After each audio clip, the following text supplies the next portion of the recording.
Welcome, Center Theater Group community, to Defying Borders, How Immigration Policies Impact Theater on and off the stage.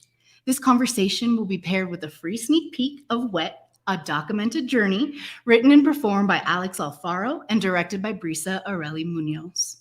My name is Alex Meda, and I'm a facilitator working with Center Theater Group for the last 9 months around organizational change and anti-racism EDI healing work.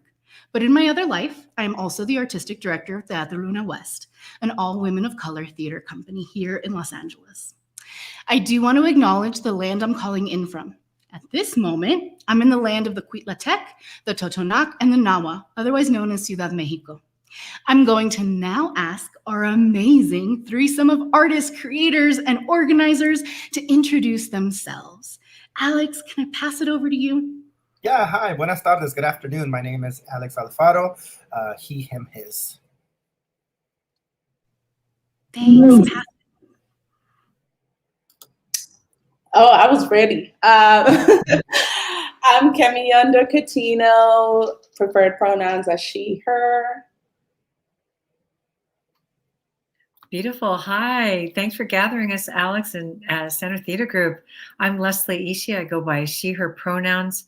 I have the great honor of serving as the Artistic Director of Perseverance Theater and also as the Board President of the Consortium of Asian American Theaters and Artists.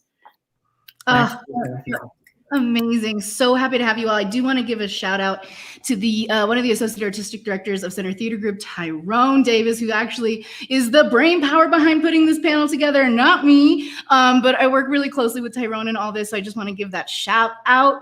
All right, y'all, we are here to talk about the relationship of theater and movement building, and specifically immigration. So before we get into all of that, I do just want to hear a little bit more about each of you and what you do. I am going to give a really quick visual, oh my goodness, what's it called? A visual check-in for those of us who cannot see me. I'm rocking my curly hair, half up, half down. I got a tan blazer. I am a large woman. I take up a lot of physical space. I take up a lot of idea space, and I identify as a body of culture and a white Latina. So that's me. I shared a little bit more about like my practice and my work. So to hear a little bit more, Kemi, can I pass it to you? Sure. I mean, how do I go after that? I am Kemiyondo. I'm from Uganda. I grew up everywhere. I consider myself an African nomad. I came to the States when I was 18 and immediately was thinking about immigration from the moment I got here till the moment I'm here right now. I love to paint. I love to watch 90 Day Fiancé. I am a storyteller first and foremost in everything I do, whether that is through Twitter, whether that is through my plays, whether that is through writing for TV. I just have always been telling stories, and I'm so grateful to be here to share my story. Thank you. Alex, can you jump in? Yeah, hi everyone. So I am bald by choice because I started losing my hair about 3 years ago. So I just shaved it all clean. I'm wearing black headphones that cover my ears. I'm wearing a black Nike shirt that has Los Angeles written across from it. I'm in my bedroom in Koreatown in Los Angeles, California. I am a first generation American. Both my parents were immigrants from Guatemala. You're going to see my story today. I'm from Guatemala City, Guatemala. Both of my grandmothers are indigenous women. One of my grandmothers does not speak Spanish as her first language. It's actually her second language, and she is a Mayan woman that primarily speaks Quiche and Cachiquel, which are languages that unfortunately have been lost upon me. In my previous life, I was a clinical social worker, and I worked at a psychiatric nursing home and then doing hospice care for about maybe 15 years before I transitioned to full-time artistry.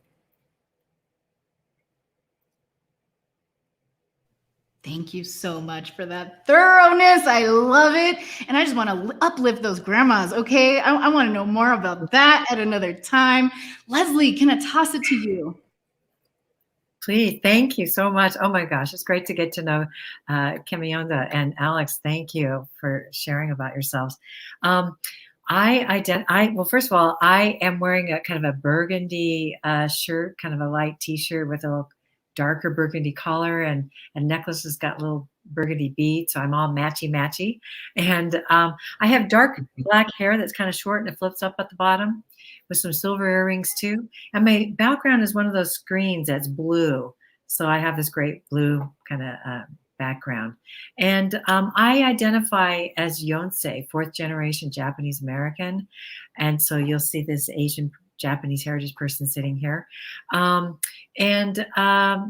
share that because my great-grandparents, grandparents, and parents, and aunties, uncles, Japanese American community are survivors of the World War II concentration camps, and there were non-survivors of our family as well.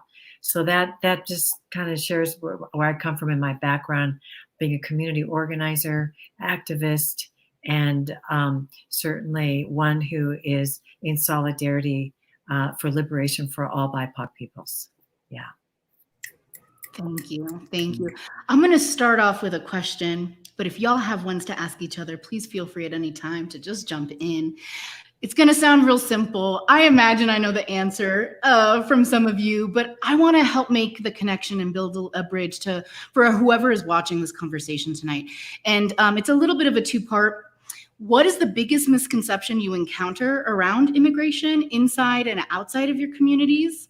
And the second part is, can you connect that, any of those misconceptions or not, to the role theater can have on policy and on how we think about immigration? It can be specific to the United States or more globally. Who wants to take that on first? I'll go. All right. I would say the biggest misconception that I've come is that we're running away from something. And it's like any minority story. People want to have a monolithic story that they understand. So for instance, I wrote a play called Cinderellas of America, and it's dealing about it's based on me as an actor coming to America, not being able to get a visa, and what you're willing to do to get that visa. Now, the main commentary I would get is, what is she running away from? And I'm like, she's not running away from anything. She's running towards something.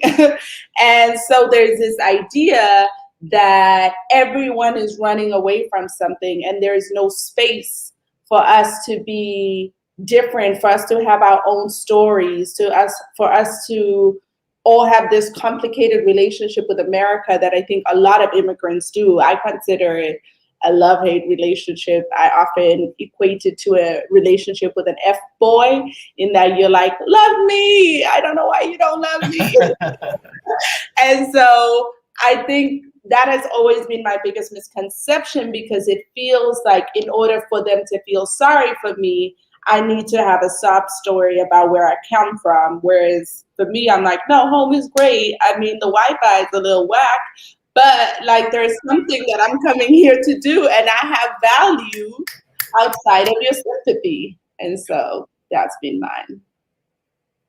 Really beautiful, right? That there's not just terribleness from what I'm leaving, that actually there's also things I want to bring with me, right? Yeah, thank you.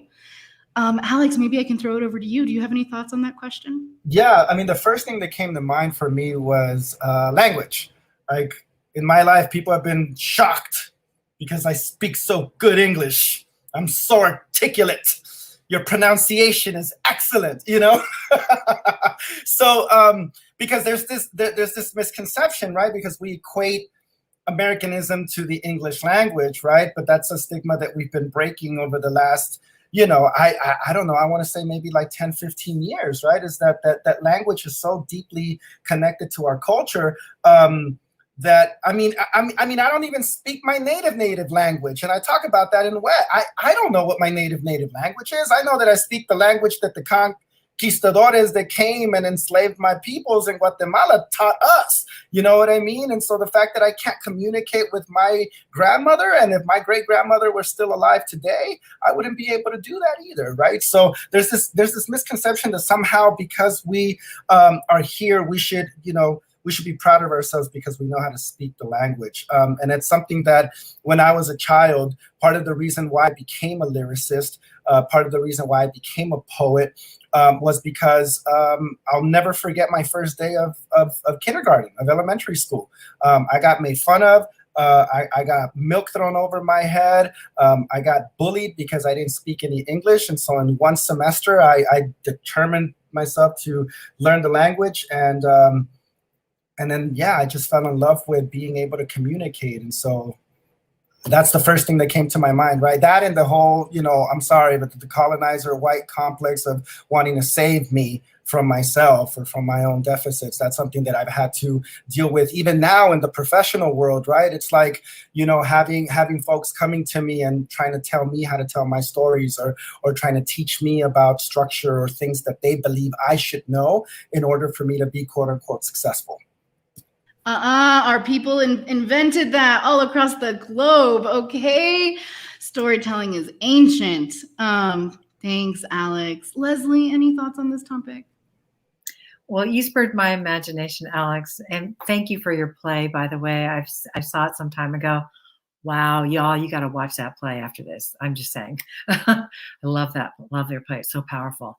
I would say, Alex, you spurred my imagination and my lived experience. Being Asian, we're the perpetual foreigners.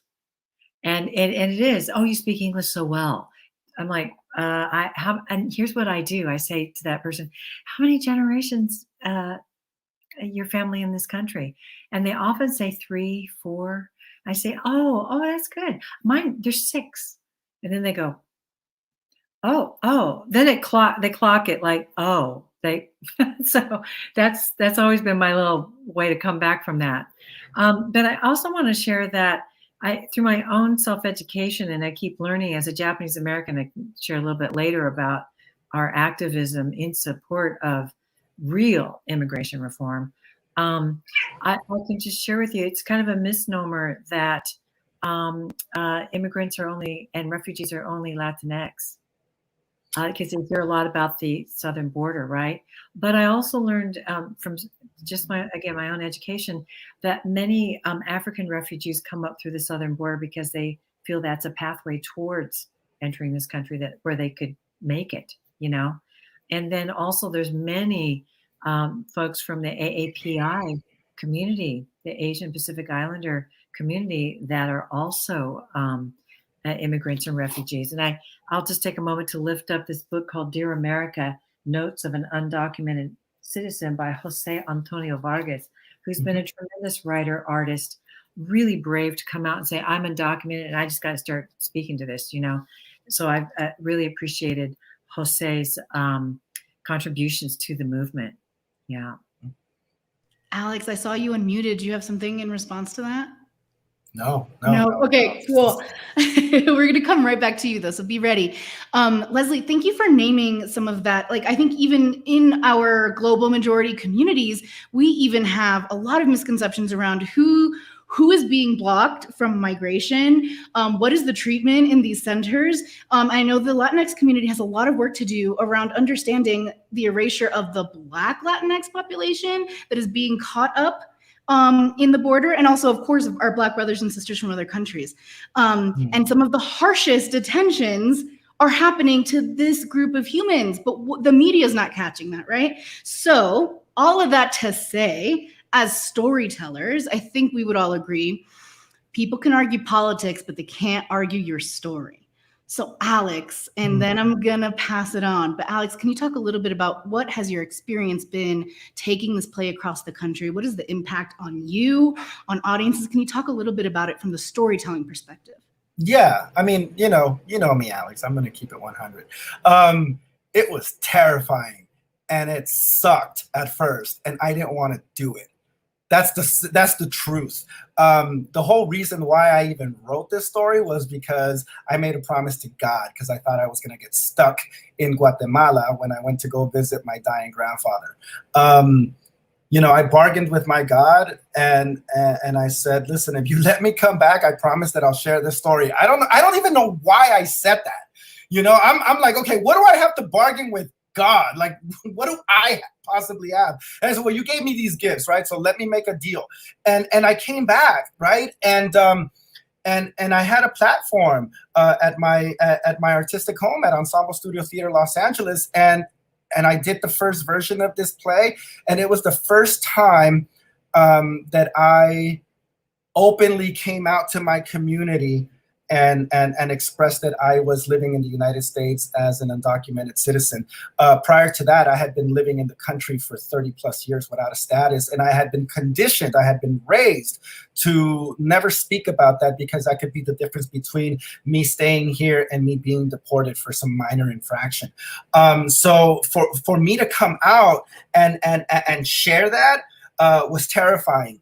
And when I got offered the opportunity to workshop the play, I did it because it was feeding my artistry. But the humanity in me, the human being, I didn't want anyone to see this. When it opened, it opened to a very, very, very small audience, and I was extremely happy about that. We were supposed to do a limited 3-week run, and it wasn't supposed to go anywhere. I was like, you know what? This is great. If we could have like 10 people come every day, that's cool, because I'll keep it at a minimum, and then I don't have to let people know what my circumstances were, because I lived with that fear. All of a sudden, it blows up, and now friends that I've known for 15, 20 years, people that I've known since college, since middle school, are coming up to me and they're going, oh my God, I didn't know.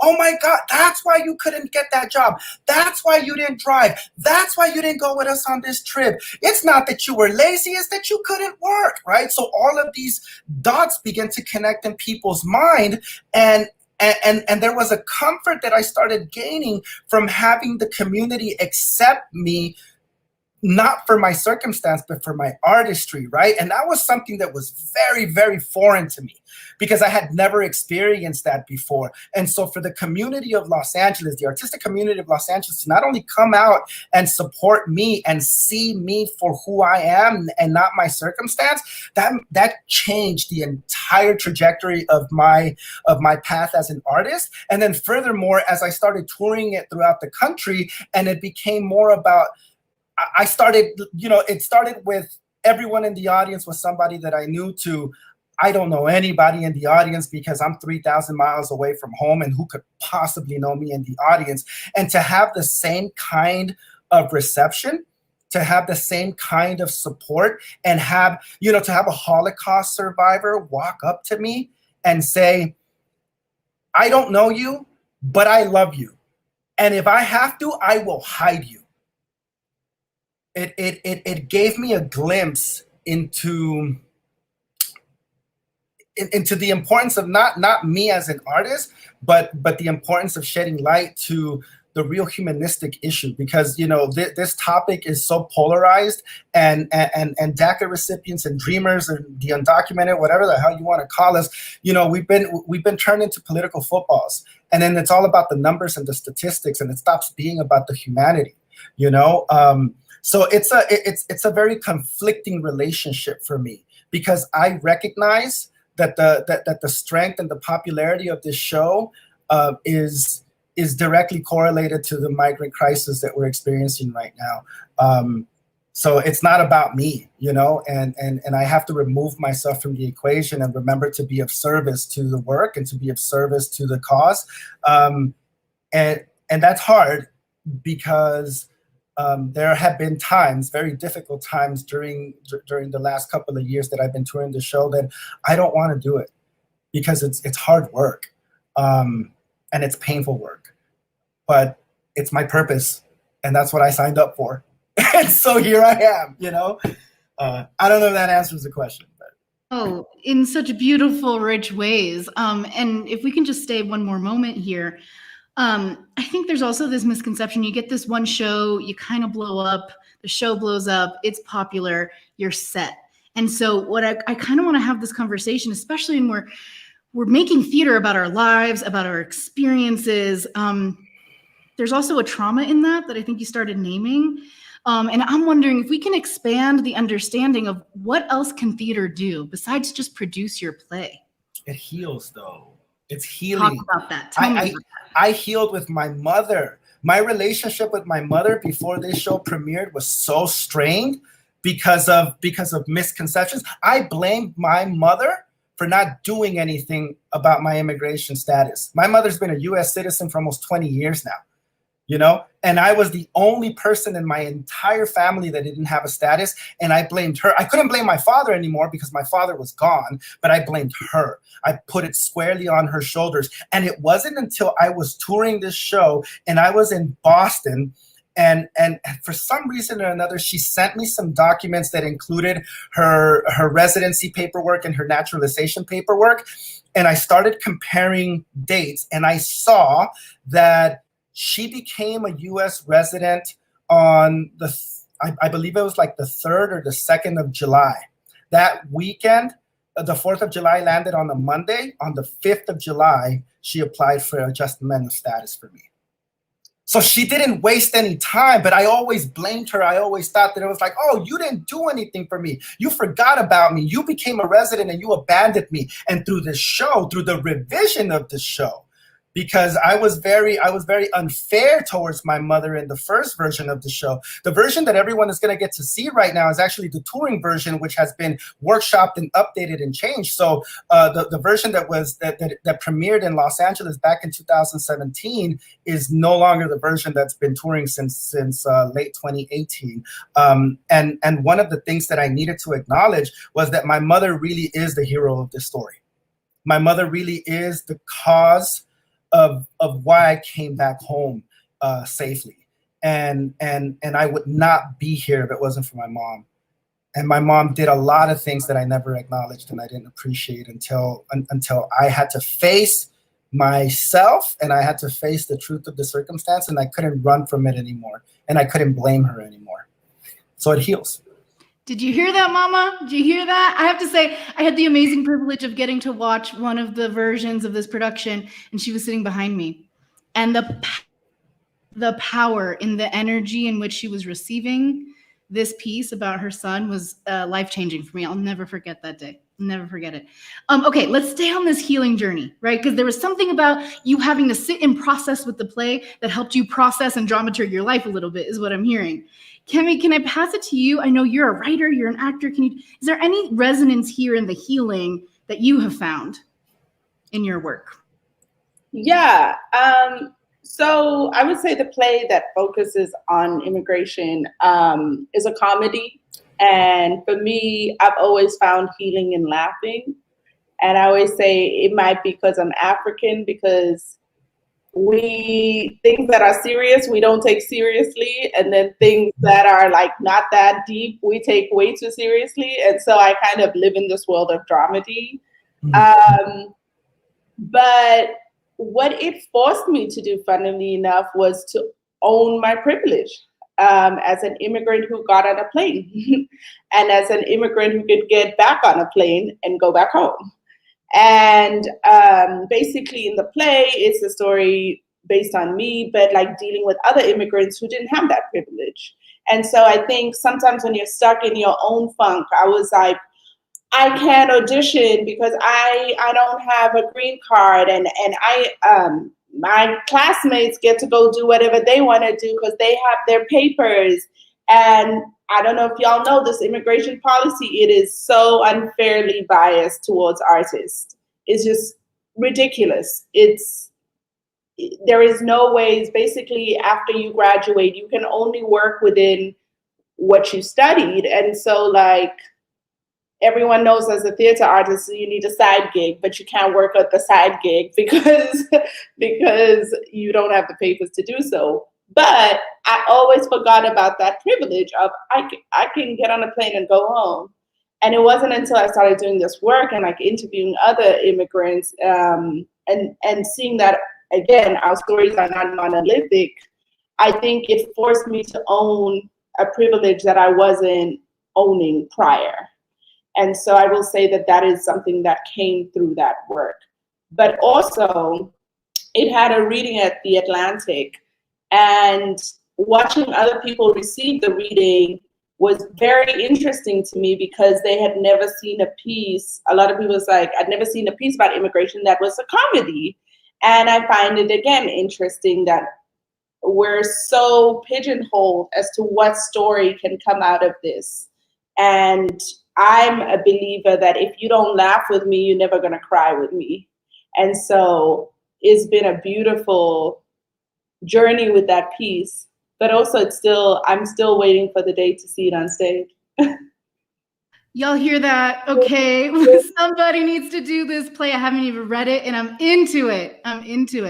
Okay, we're gonna come back to that. I think I have a question that I want to follow up on, but before I get too specific about the theater world itself, something that I'm hearing from both of the stories you're sharing is this idea of seeing the experience from another lens. I really stuck to understanding what privilege do I have in this spectrum of the immigration world. Which makes me think about Leslie. You do so much organizing and activism work. And when I think about the complexity of solidarity, I'd love to hear you maybe make some connections for us on how we can actually make more change on these immigration policies together. I don't know if you have any thoughts on that topic at all. Feel free to go where you need to go. Wow, thank you, Alex. Well, first of all, it is an honor and a pleasure to be with you both, Alex and Kemiyondo, because I am not an immigrant. Like I mentioned, we're 6 generations in this country now as Japanese Americans. So part of that is the Japanese American community. If this is where you wanted me to go, Alex, or where you're thinking of, we understand being incarcerated. And so our elders who are still with us, there's a handful of them still with us, who are survivors of the U.S. concentration camps. We formed an organization called Suru for Solidarity because we just could not go any longer with folks so inhumanely treated, the human rights abuses in these, now what they're calling intake, influx centers, the detention centers. They're really camps. They're prisons. And being separated at birth, like those folks who are now currently detained, that's how our elders were treated too. Parents taken away, separated at birth. So now we are in direct action to protest and shut down those camps and make real reform. And that's been healing for our elders because they remember a time of being imprisoned when nobody stood up for them. So they're like, oh, hell no, I'm not going to let this go by without us not standing up for those who need us. We know what that is. And so we do not go out now in direct action without first meeting and making relations with the Native Indigenous peoples of that area where we're in direct action.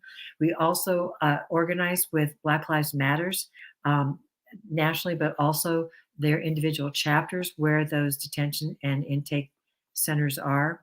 And basically also the Latinx community. We work with DACA. We work with United We Dream, La Resistencia. We work with Detention Watch Network. We work with all the Latinx communities as well, those organizations that are fighting this as well.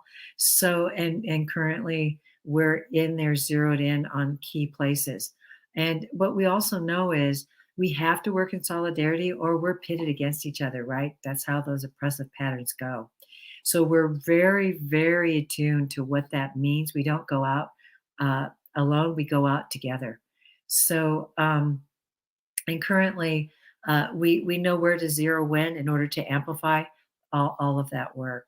The other thing I'll mention is that in the AAPI community with CATA, the Consortium of Asian American Theaters and Artists, I have the great honor and pleasure of being on that board at a time when people's like Leilani Chan, who's the artistic director of Tiata Productions, she has worked with Micronesian immigrant refugees because she was born and raised in Hawaii.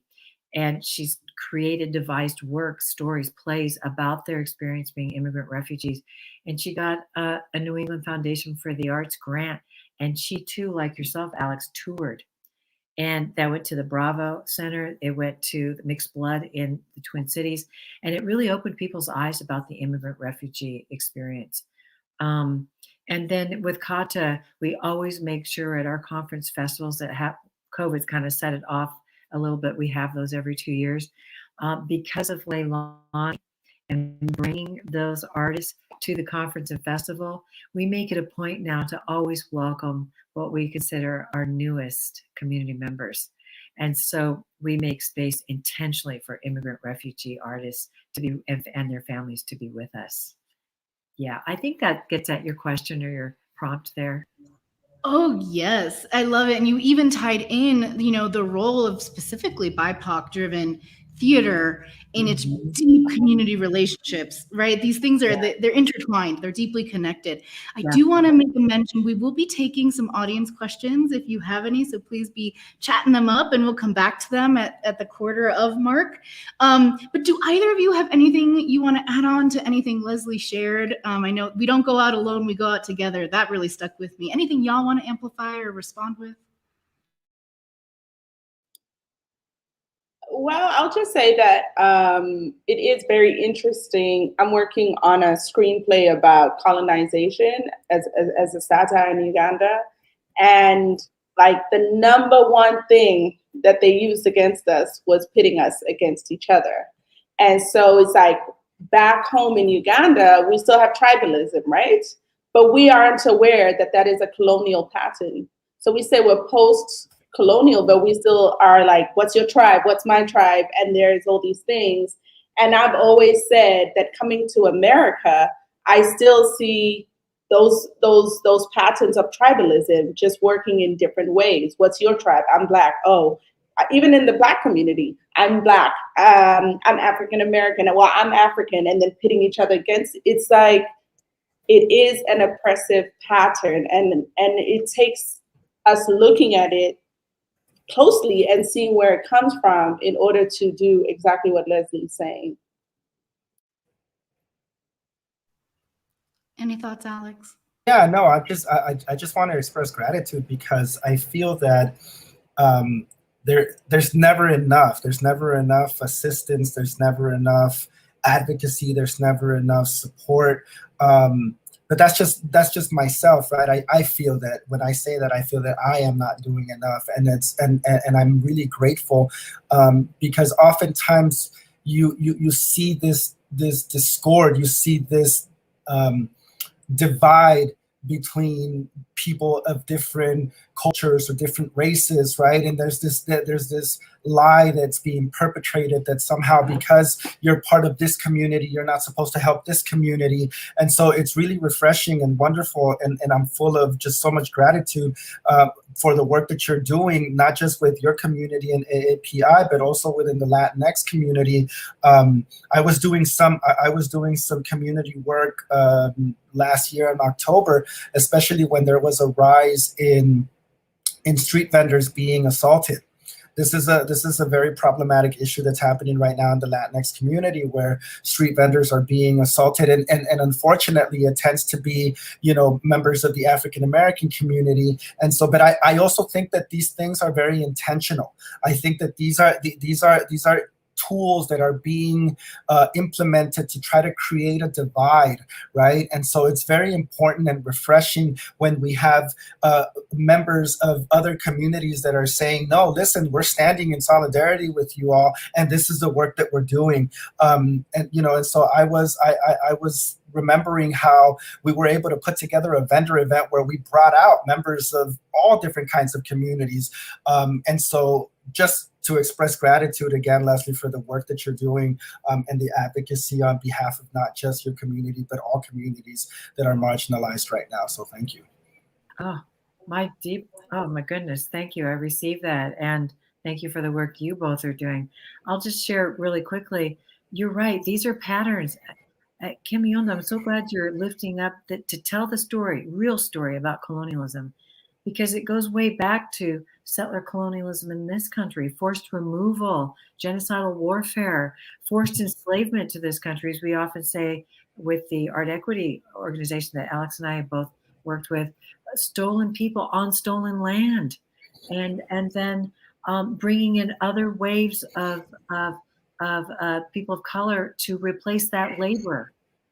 So people are without, and yet we come in, we were pitted against each other from very early on. So these are patterns that are replicating. These are not new things. And so that's why we're passionate about coming together to defy that and work together. Yeah, we know that's the pathway forward for our liberation. Yes. Thank you. That's right. That's right, Leslie. And so as you start saying that, I'm like, okay, listen, let's name it. We are living in a moment where the theater has been forced to reckon with its own patterns, right? I want to know, y'all, like, tell me, what do you need as artists still from this changing landscape of the theater? And then what do you need from from audiences when they engage with your work? Alex, can I throw it to you first? Funding. Fund us. Give us money. We have great ideas. We have great stories to tell. But if you're not going to give us funding, if you're not going to give us a seat at the table, or if you're going to tokenize us and give us a seat at the table, then it's counterproductive, right?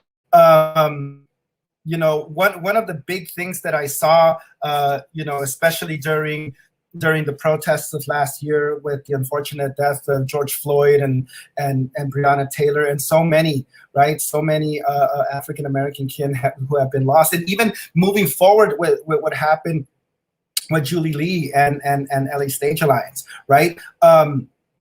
It's still not enough. I'm sorry, it's not enough. I feel that there is so much resistance even within so many arts organizations that are saying that they're doing the work, but it tends to be performative.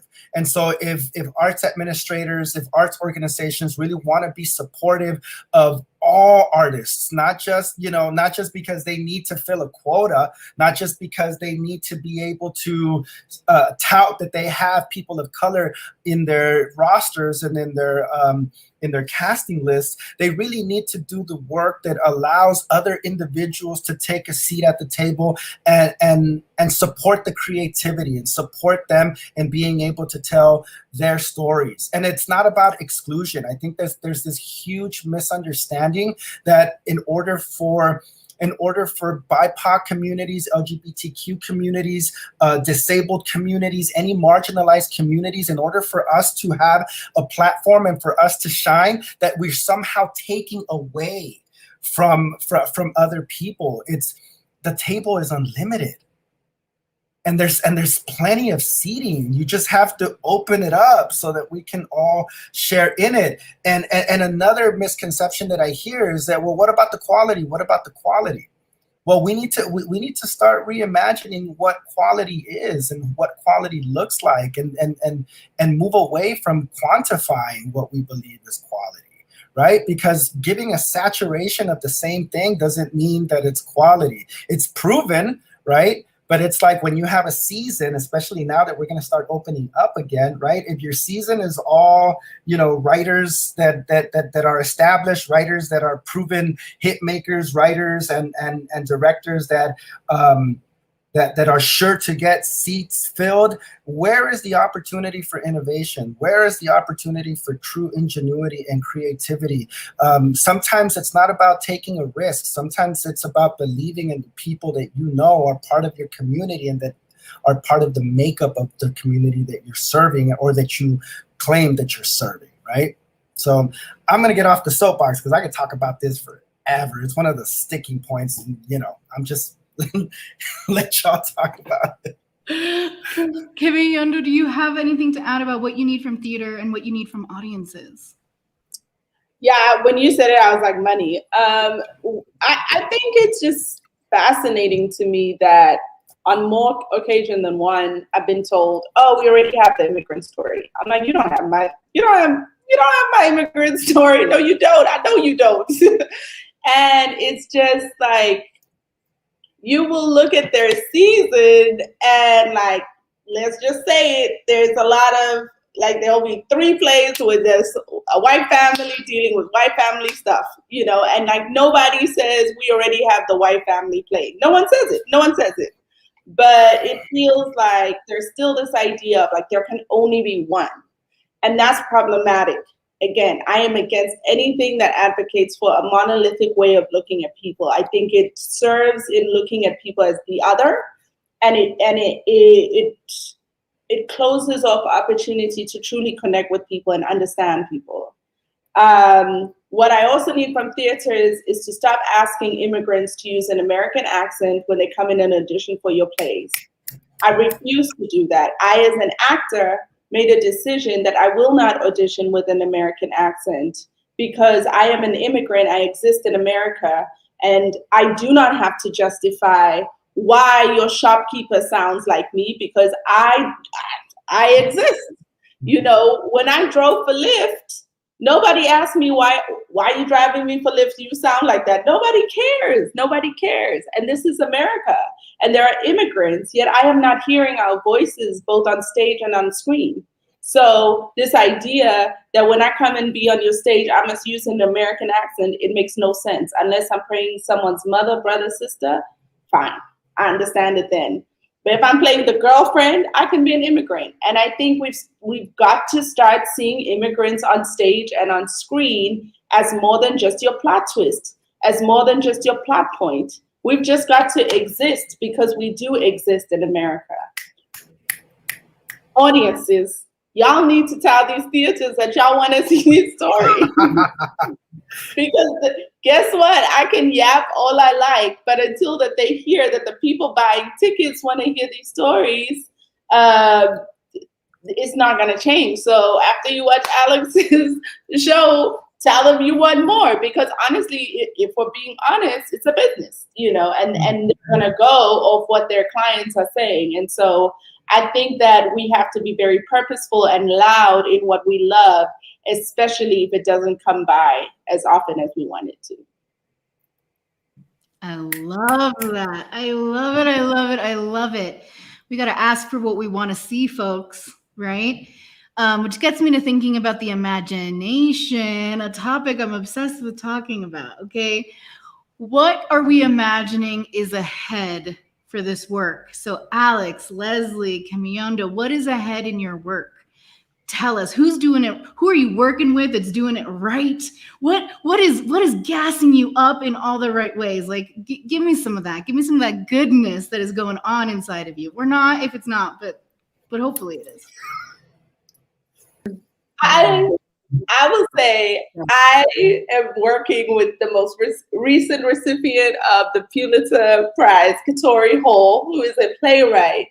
And I just wrapped on P-Valley, and she is amazing.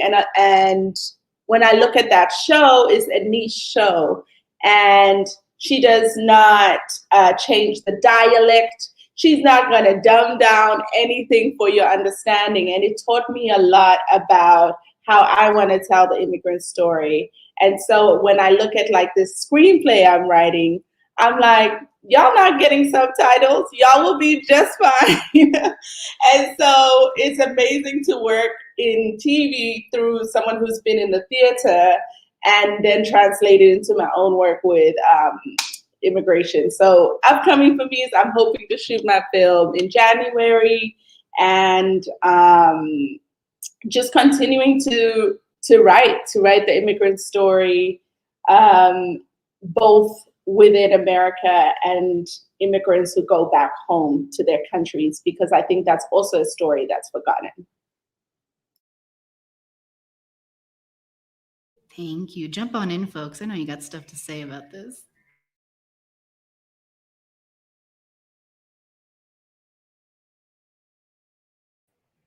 All right. So I've actually started what are the first steps of what's going to become part 1 of WET. Through the process of touring, I discovered that this is actually a multi-part story. This is a trilogy. And so DACAmented Journey is actually the second part of the story. Part 1 is Dreamers, and part 3 is South Central Americans. And so Dreamers is the story and the narratives of immigrants and dreamers and people that have come to this country in the last 50 years. And so the format that I'm taking is, imagine Anna Devere Smith's Twilight 1992, but centered around immigrant stories and immigrant narratives. And so I'm actually going to be spending a month in Mexico starting next week. And I'm going to be interviewing a whole array of folks, from people that have been, that were in the United States that got deported, or people that self-deported, people that are stuck at the border. I'm going to be interviewing deported veterans. That's actually a real thing now, people that have been deported after serving honorably in this country. And the hopes is to then come back and create a solo show from these narratives. So I would actually love to connect with you, Leslie, because of the work that you're doing with these organizations, like, that you mentioned, like United We Dream in them, because I would love to see if I can connect with those people and see if I could be of service to them, and in the process be able to, converse with folks that may be interested in allowing me to share their story. So I'm doing that, and my newest play, which is an adaptation of Othello called O-Dog, an Angelino take on Othello, is actually being in development right now, and we're looking at possibly turning it into a virtual reality experience. So yeah, so I'm in conversations with a company called Rada Studios. They have a virtual reality experience called The Changing Same that has been touring in all the film festivals, including Sundance 2021. It's at the Tribeca Festival right now, and so we're looking at, arts education is something that I'm also very passionate about, because it's something that I was deprived on. I didn't become a real artist until I was in college, but I would have loved to have had access to arts education growing up in Los Angeles, being a byproduct of the LAUSD, but because of lack of funding or whatever, I never had access the way that I have access to it now, the way that my daughter has access to it now. But she's fortunate because she's the daughter of an artist, so she's like a legacy, right? So I want to be able to be of service to my community as well, and be able to provide educative services that are rooted in arts integration, so that kids that want to be artists can find that out and discover that really early on in their journey, so that they're not in their mid-20s or late 20s and choosing to become artists then, right? Because I didn't really choose to be an artist until I was in my mid-20s. And the first version of WET is getting published next month. So yeah, congratulations! Yeah, I'm really into this part 1, part 2, part 3. I could yes, more. All right, but Leslie, how about you? Okay, Alex, you know how I do. I'm a connector, so I connect dots, people, things. All right. So first of all, yes to arts education. Because the historical trauma we carry, because the contemporary trauma, we need our young people to have arts education as soon as possible. You were so right, Alex. We cannot let that wait. We know the healing factor. We know all of how that resonates and heals our legacy, our ancestors, our elders, our generations. Also, Alex, first of all, too, I know that the healing power of your play. I saw your play, WET. And I brought Tim Dang from East West Players, who is now former East West Players, more emeritus in Los Angeles, when I think it was debuting at Latino Theater Company, yeah? Or one of the earlier places. Yeah, so did you, it must have, if it was at the Latino Theater Company, it was for the Encuentro Festival, right? The big festival? Yes, that's what it was. Yes. Oh, I got to see it during the day. I said, Tim, we're going. He went, okay. So we went, and it was with students. I'm going to get emotional. It was so powerful for those students. Why we need arts education, the definition is that, seeing that play with students. Every adult, please, every theater patron who's an adult, please ask your local theater to come to their arts education program, come to their student matinees and visit and watch the response. Students, it's not just about, I get to be on a field trip, I'm out of school. No, now programs are getting sophisticated. We know what we have to deliver to make this really potent and powerful for students. It's important that you come and visit a student matinee. And then, Alex, you know that I always connect the dots. I try to do my best to go deeper and deeper. The other part is to our theaters and audience, if I can circle back to that question and tie this together a bit. I'm sure there's more to be tied, but where I'm going, please, please, please produce immigrant refugee plays. The subject matter, these playwrights and these actors, they are here. They're ready to work. They're so fucking brilliant. You must produce it. And we know, as I said, from history, the way things play out. I'm new at this, so I say this humbly, but we're going in and looking at our company management and how are you hosting these artists? Are you really getting them from door to door safely? We know the history of missing and murdered Indigenous women. We know the history of anti-Blackness right now and before that, as you named, Alex and Kemiyondo. And we know the anti-Asian hate that's going on, right? We know that people are not just safe. And we know because of our historical trauma and current trauma, we carry a hypervigilance that are we safe? And so our theaters must be accountable. We must do ourselves, give ourselves a duty of producing these brilliant plays, but how are we setting up our artists for success, making sure they're safe? Let that be a part of your theater's policy and infrastructure now. It must become a way of life for all of our artists, but especially as we get more inclusive, as I know you all are, go deeper and make this truly a safe space for your theaters to host these artists and make them someone who is a part of your family so that they can return. Don't make this transactional. Make it relational. Return, circle back, have relationships. That's how we knit our safety nets for our communities. Pandemic right now is because there was no real safety net except within our BIPOC communities where we value community. But this is true for all our ecologies. Make those relationships, deepen them, help each other. Alex and I talk about being in community truly. I'm going to work to get bystander, upstander, and that self-defense de-escalation training for our theater and arts and culture ecology throughout Alaska so we can truly support each other. How are we showing up for each other? Go beyond that ED&I statement and really get in there and show up for each other. Sorry, now I'm off my soapbox. No, I love it, Leslie. We're in it. If you haven't seen our nonverbals, we are all in it with you. I do just want to add, y'all, it's also about the audience, right? It is how are you welcoming our audiences that we're bringing to you through these stories? Not as the afterthought, not as only the folks that need those free tickets, but how are you welcoming them in a way that they're going to want to come back to see something else? I think about that a lot.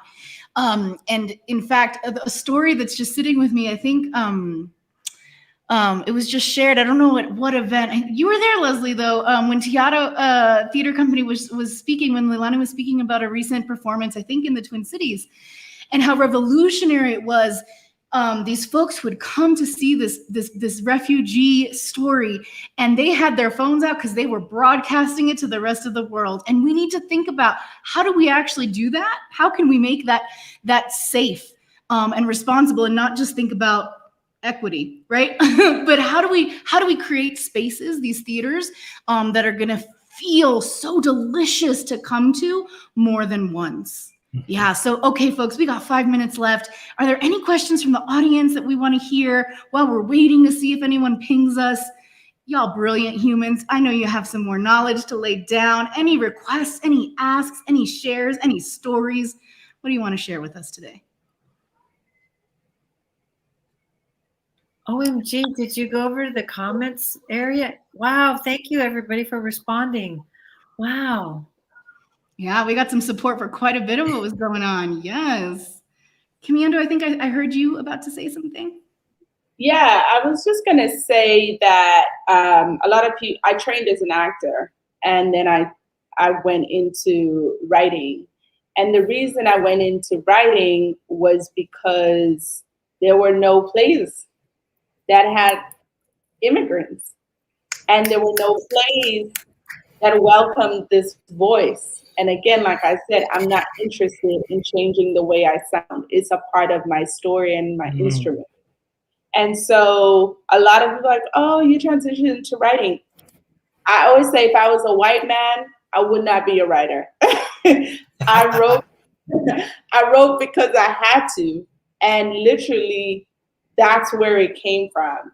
And so I hear when Leslie's saying, like, produce those plays, Alex, it is so needed. Because even when I graduated from grad school, my classmates were reading for their showcase. They had scenes. I would sit there and nobody would choose me because there was no scenes with the immigrants. And yet, isn't that crazy that this is a country full of immigrants? Isn't that weird that there is a country full of immigrants? I had to write my own screen. I had to write my own scene. And then the joy in that was that 3 years later, someone who came to my showcase gave that scene to another immigrant actor at another program. And she wrote to me saying she had the same experience. And so I just wanted to echo what Leslie was saying to Alex, to any writer out there, is like, it's not just about us. There are younger versions of ourselves needing that material. And I know that I needed it and did not have it. You know, what you just like made me think of is the intergenerational nature, and yes, future, yes, next generation, but also how are we going to use the theater as a tool to heal the other generations before us? I don't know, like y'all have me thinking about that too. I know I see in the questions, Juliana Stephanie Ojeda is asking, what are you working on now? Alex, is there anything else you want to add that you didn't get to earlier? Any other little gem? Yeah, I'm really fortunate that I'm collaborating with Company of Angels. And my first play post-pandemic is called Lolo by Chris Banda, directed by Justin Nguyen. And it's an amazing story. I just fell in love with the story. It's a familial story, and it's a story about love and loss and finding oneself, which are all themes that are normative grade experiences. You know, it doesn't matter what color, what background, whether you're from here or not. These are all themes that we can all relate to, and it's a beautiful story that I'm so privileged to be a part of. Yeah. Awesome. All right, folks, we are at our minute mark. So last call is going to go to Kemiyondo. Oh, and I see you, Leslie. I'm going to throw it back to you. Is there any way that we can find out more about your work? Yes. I think you have. I want to say, Kemiyondo, I want to see your work. You know, this is the other misnomer. People don't think that there's people of color in Alaska. There are African refugees and immigrants there. We have a Hmong community. We have Samoan, Native Hawaiian, of course, our Tlingit, Tsimshian, Haida, Dena'ina peoples, Athabasca. We've, please send me your work. Let's break you through, because I know once it's there, it'll be out. It's on. Amazing. All right, so I'm going to do the last call. Folks, if you've enjoyed this conversation, you're going to enjoy this play even more. They're going to pop up a link down there. Please check it out tonight, free, from 5 o'clock, I think, until tomorrow. And then after that, you can check it out starting on Friday through Center Theater Group. All right? Thank you all so much for your time. Much appreciation. Thank you all, and have a really great rest of your week. Bye.